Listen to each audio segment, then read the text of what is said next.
Salam sejahtera buat kita semua. Perkenalkan, nama saya Ahmad Aldo Meilan Sitonga dengan NIM 2350 8010 1111 024. Kali ini saya akan menjelaskan proses terjadinya El Nino dan La Nina. Apa itu El Nino dan La Nina? El Nino itu sendiri merupakan peristiwa di mana peningkatan suhu air laut pada Samudra Pasifik dari suhu rata-rata sebelumnya. Dan La Nina merupakan penurunan suhu rata-rata pada Samudra Pasifik dari suhu sekitarnya. El Nino dan La Nina merupakan peristiwa alam akibat interaksi antara permukaan laut dan atmosfer di Pasifik tropis. Perubahan suhu muka laut di wilayah ini memengaruhi atmosfer di atasnya. Berikutlah video tentang penjelasan El Nino dan La Nina.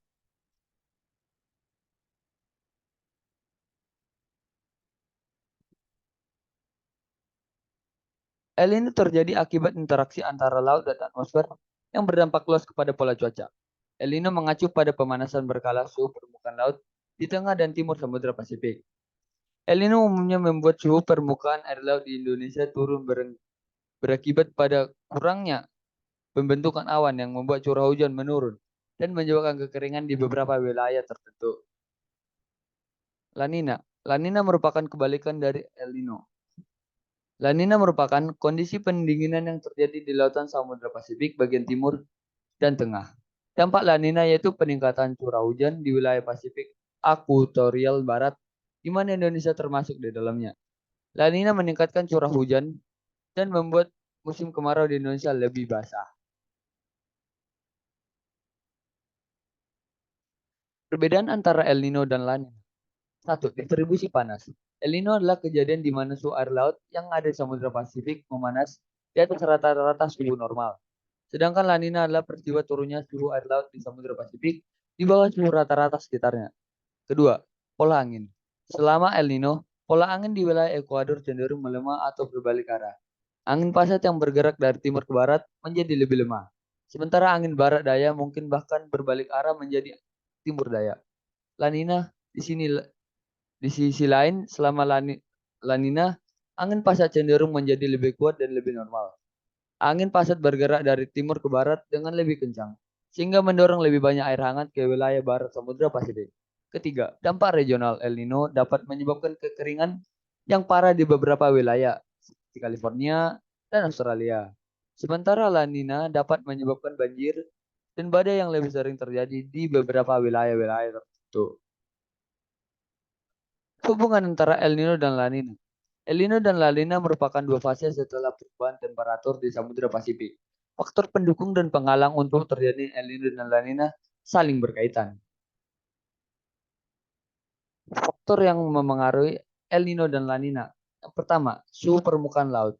Kenaikan suhu laut dapat memicu El Nino dan penurunan suhu laut dapat memicu La Nina. Dua, intensitas angin. Perubahan intensitas angin dapat mengubah pola perubahan suhu permukaan laut. Ketiga, pengaruh cuaca di wilayah lain.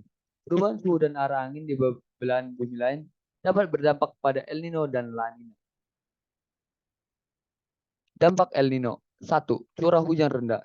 El Nino mengakibatkan kekeringan yang mempengaruhi pertanian dan pasokan air, dikarenakan peningkatan suhu tersebut. 2. Cuaca ekstrim. Badai dan gelombang panas lebih sering terjadi di beberapa wilayah. 3. Gangguan lingkungan. Pemanasan suhu permukaan laut merusak terumbu karang dan ekosistem laut lainnya. Dampak La Nina. 1. Banjir dan tanah longsor. La Nina meningkatkan curah hujan dan memicu banjir serta tanah longsor di beberapa wilayah. 2. Peningkatan produksi pertanian. La Nina membawa musim hujan yang melimpah, memberikan dampak positif pada produksi pertanian. 3. Peningkatan intensitas badai tropis. La Nina meningkatkan intensitas badai tropis seperti taufan dan siklon di Samudra Pasifik. 4. Berkurangnya tangkapan ikan karena kurangnya klorofil yang merupakan makan ikan di lautan.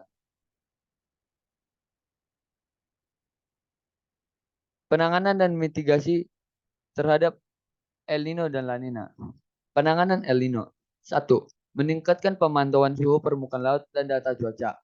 Kedua, peningkatan pengelolaan sumber daya air seperti saluran irigasi. Ketiga, penyuluhan dan pendidikan mengenai adaptasi terhadap perubahan cuaca. 4. Peningkatan pertanian yang tahan kekeringan. Begitu ada juga dengan penanganan La Nina. Satu, peringatan sedini terhadap badai dan banjir. Dua, pemantauan ketat terhadap perubahan curah hujan. Tiga, pemberdayaan masyarakat untuk menghadap banjir dan bencana yang terkait. Dampak El Nino dan La Nina bagi Indonesia. Fenomena El Nino menyebabkan peningkatan suhu dan membuat berkurangnya awan basah yang sampai ke wilayah Indonesia dan menyebabkan curah hujan di sebagian besar wilayah Indonesia berkurang, yang menyebabkan hari hujan berkurang di musim hujan. Sedangkan La Nina menyebabkan curah hujan bertambah yang dapat menyebabkan risiko banjir dan tanah longsor. La Nina juga menyebabkan hari hujan semakin panjang di musim kemarau. Jika ada salah kata yang tidak berkenan dalam hati, tolong dimaafkan. Sekian dari presentasi dari saya ucapkan terima kasih.